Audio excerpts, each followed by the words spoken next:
La verdad en 30 minutos. Gloria a Dios, aleluya. Bien, hoy en La verdad en 30 minutos, mire, hace tiempo que vienen hablando conmigo de este tema. Y la verdad que me dije, bueno, tengo que contestárselo, tengo que aclararle el panorama, tengo que decirle cómo es la cosa. Argentina fue invadida por esta mentira tan grande, primero de la Iglesia Universal, que no es la Iglesia de Jesucristo, nunca lo fue, pero también fue invadida por el movimiento profético apostólico. La Iglesia Universal es un movimiento independiente, no se involucró, salvo que hay evangélicos falsos que se fueron ahí, el que es falso va a ser falso toda la vida. Pero el movimiento profético apostólico tuvo la astucia satánica de involucrarse en congregaciones y luego hacerla mutar, a hacerle creer a los supuestos líderes ambiciosos de poder y de reconocimiento, porque hay supuestos dirigentes de congregaciones que ellos no quieren ser solamente que pastorcito, yo soy un simple pastorcito, no, quiero escalar. Yo me conformo con ser cristiano y con agradar a Dios, que es lo más importante. Eso es lo que quise hacer toda mi vida, un buen cristiano, nada más que eso. Y quiero hablar de quién de verdad trajo al mundo el famoso movimiento apostólico profético, quién trajo el famoso G12, porque todo tiene que ver con eso. Y quiero hablarle de Ignacio de Loyola, el inventor de los encuentros, de no te encuentro, nos encontramos, nos perdemos, nos volvemos a encontrar. Es el inventor de eso y del G12 y el falso movimiento profético apostólico. Muchas personas creen que los llamados encuentros, entre comillas, son eventos que la Biblia enseña que se debe practicar. Pero lo cierto es que la práctica de tales eventos no fue instituida por Jesucristo y tampoco enseñada por sus apóstoles. Lea todo el Nuevo Testamento y no lo va a encontrar ni de casualidad, así como no va a encontrar un montón de ministerios que hoy en día los proclaman que no existen. Esta práctica tiene su origen en los llamados ejercicios espirituales y escuche bien, diseñado por el eperitista, el hijo del diablo, Ignacio de Loyola. Él otro era fundador del grupo jesuita al interior de las organizaciones romanas. Luego de cierto tiempo, escuche bien, el escriba de Balaguer, otro jesuita español, pero contemporáneo, enseñó el uso de estas prácticas ya conocidas como encuentros de renovación espiritual. Una mentira satánica. Tiempo después, uno de los discípulos de la enseñanza de Balaguer fue el profesional en mercadotecnia que sabe vender productos que no son de Dios, llamado César Castellano. Este individuo fundaría años después una de las sectas más grandes que la humanidad ha conocido, como es la secta MSI, que significa G12. En su interior, Castellano implantó toda esta práctica jesuita revestida ahora de un ropaje más bíblico y carismático. Una de ellas era los llamados encuentros o retiros de renovación espiritual.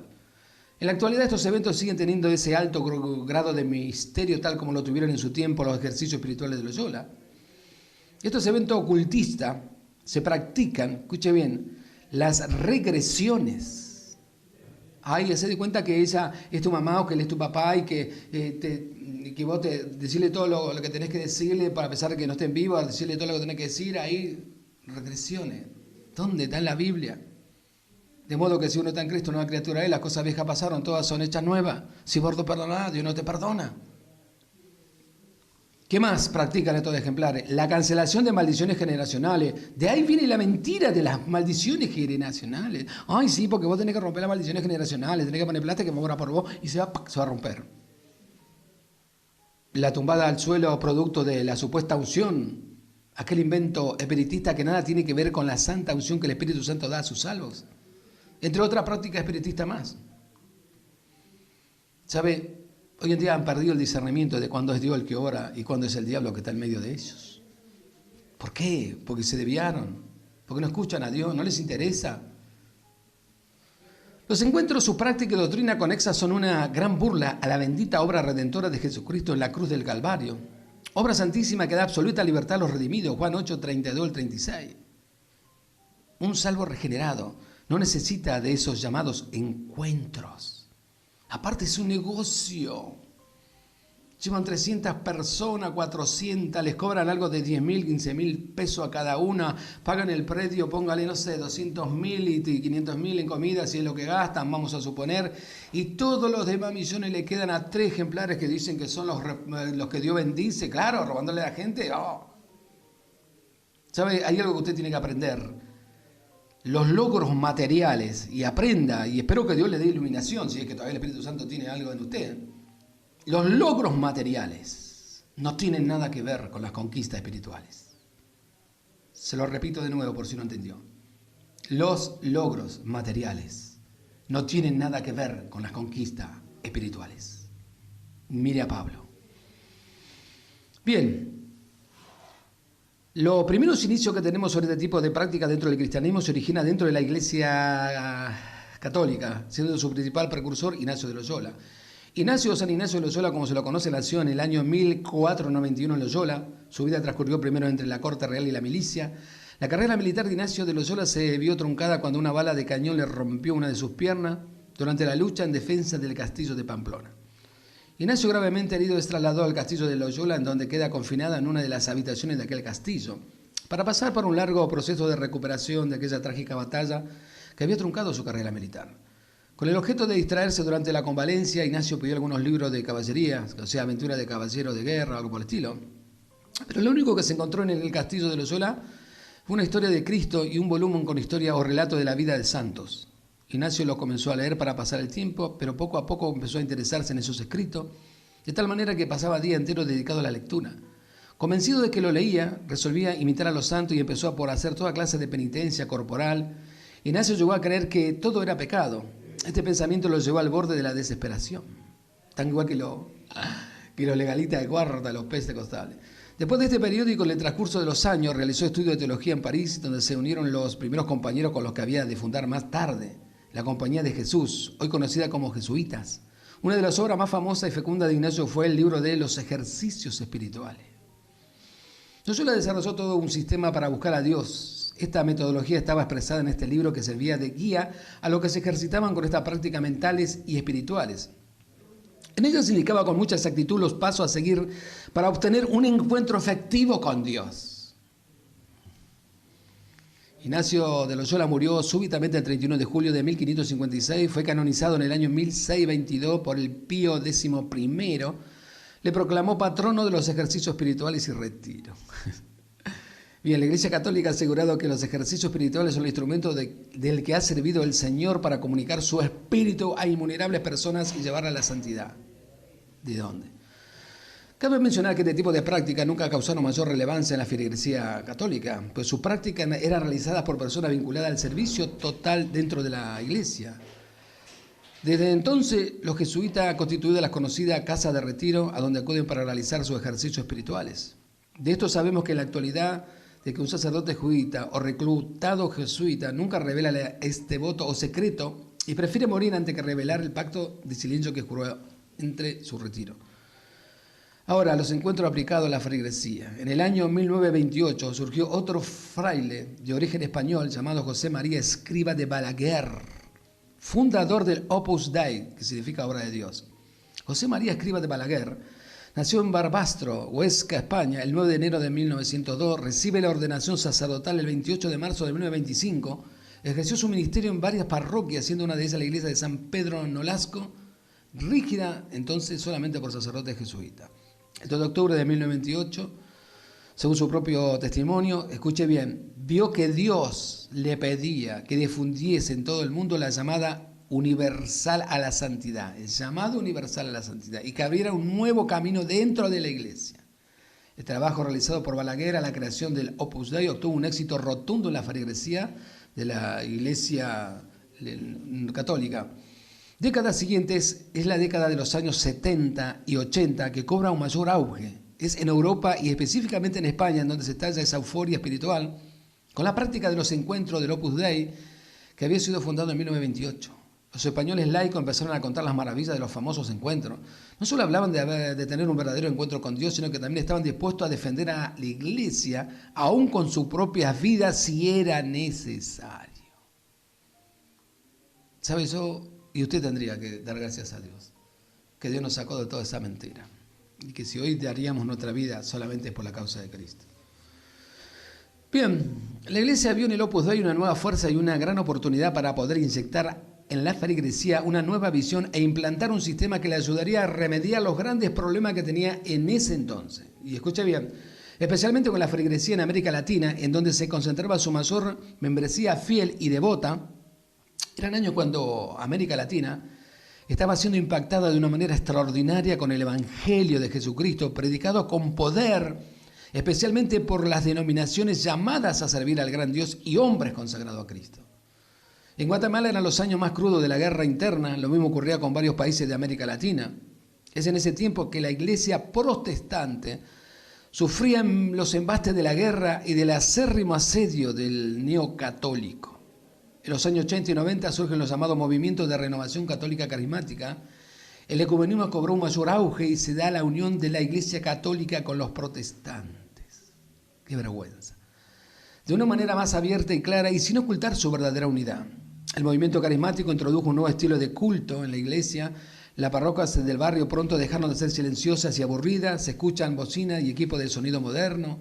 El sonido de guitarra, pianos eléctricos, tambores, panderos. Los feligreses palmean y cantan los mismos himnos y coro que se cantan en la iglesia evangélica. Los católicos manifestaron un nuevo mover, de pronto empezaron a hablar en lenguas y decir recibir poder por medio del Espíritu Santo, danzar y expresar gritos de júbilo, lloran, caen bajo el supuesto poder de Dios e invaden los medios de comunicación presentando un mensaje muy parecido al mensaje de los evangélicos protestantes. Todo un avivamiento dentro de ese nuevo género católico carismático. Por fin una luz para la Iglesia Católica, decía. No solo habían introducido un nuevo sistema secreto manejando los cursillos o encuentros, sino que también habían frenado el éxodo de miles de católicos que se habían adherido a la Iglesia evangélica. Los años duros del cristianismo protestante había pasado. De pronto, hasta en la más alta esfera social, política y económica, hablan de nuevas experiencias y de los nuevos y especial que eran los mover de Dios dentro del movimiento de los encuentros. Y no te encuentro y te encontré.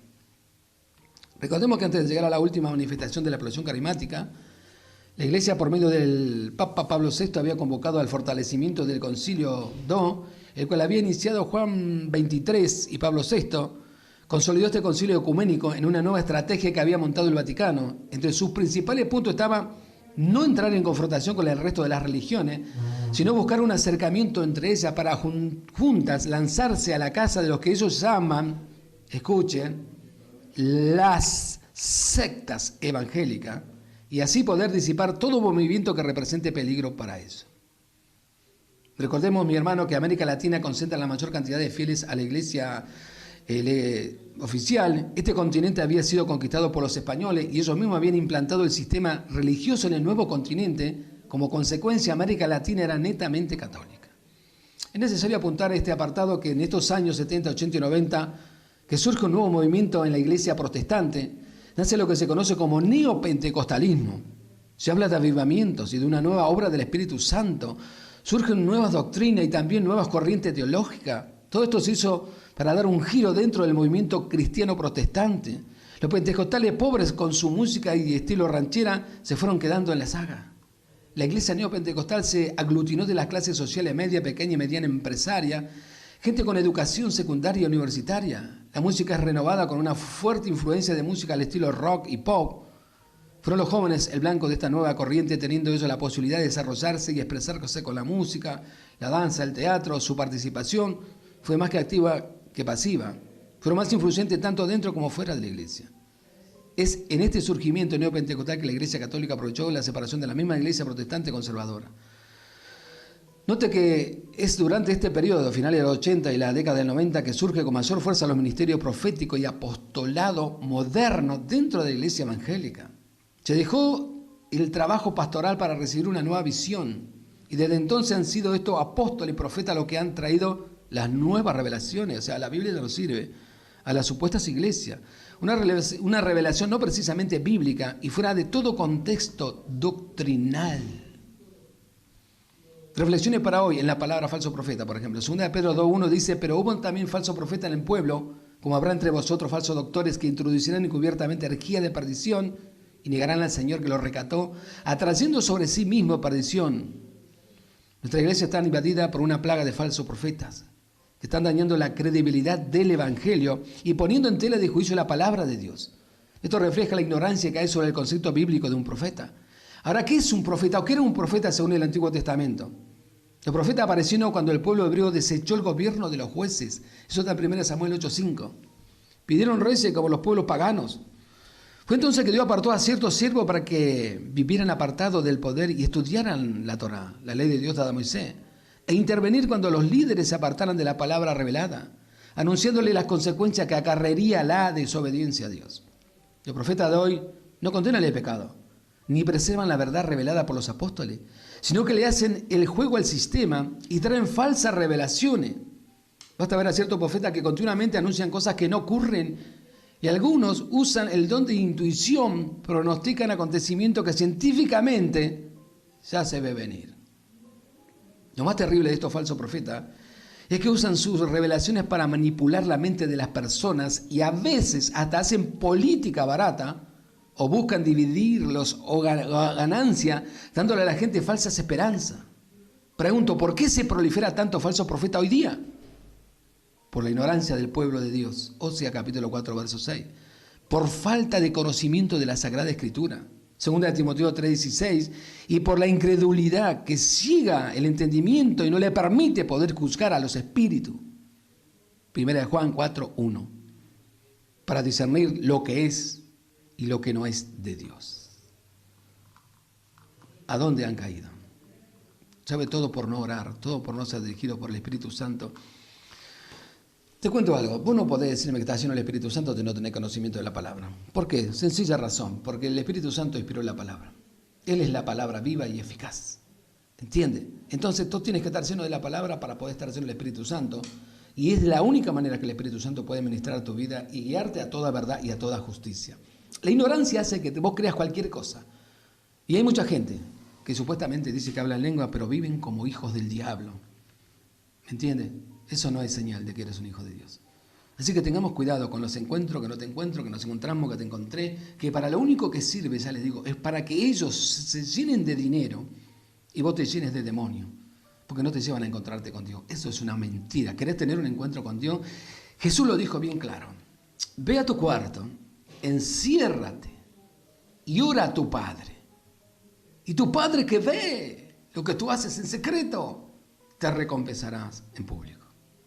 Ese es el secreto. Otra cosa más, Jesús dijo, erráis ignorando las Escrituras y el poder de Dios. Muchos de ustedes erran porque no tienen conocimiento bíblico. No quieren estudiar la Biblia. Es más fácil creer en toda la mentira que van apareciendo, que van apareciendo, que van apareciendo. Mire, yo he escuchado miles de supuestos profetas y apóstoles decir tantas bobeadas que nunca se cumplieron ni se van a cumplir. Si tuviéramos en el Antiguo Testamento la palabra de Dios, dice bien claro que tal profeta que dijo algo y no se cumplió, agarrémoslo, saquémoslo fuera de la ciudad, apedrémoslo, hay que matarlos. Esa era la ley, no había vuelta que darle.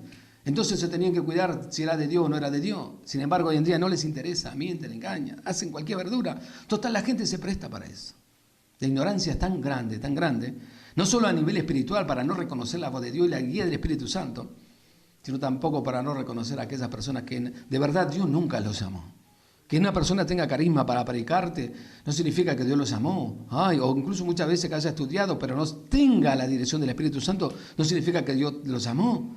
Hay muchas personas que viven una vida desastrosa y sin embargo llega el día de la reunión y suben a ir a predicar, se hacen de los líderes y que eso te maneja la vida cuando la vida de ellos la maneja el diablo. Mirá lo que te digo. Y sabe, una de las malas costumbres que tienen que aprender a dejar de hacer es dejarte imponer la mano por cualquier payaso que aparece por cualquier lado. La imposición de mano significa transmisión. Te pueden transmitir de todo lo demonio que tiene encima, como todas las bendiciones que pueda tener. Pero lamentablemente en el mundo en que vivimos, tienes que tener mucho cuidado con eso. Así que recuerda, el encuentro, lo encuentro, lo no te encuentro, no existe, no es bíblico. Así como tanto ministerio que hoy en día se afanan en defender que no existen para nada ni que Dios lo predicó. Si queremos ser cristianos verdaderos, dejémonos guiar por el poder del Espíritu Santo. Porque Jesús lo dejó bien claro. El Espíritu Santo guiará ¿a qué? A toda verdad y a toda justicia. Y si vos estás siendo guiado a la mentira, el Espíritu Santo no tiene nada que ver. Y si estás guiado a la injusticia, el Espíritu Santo no tiene nada que ver. Aprende a vivir una vida espiritual y tu vida va a cambiar.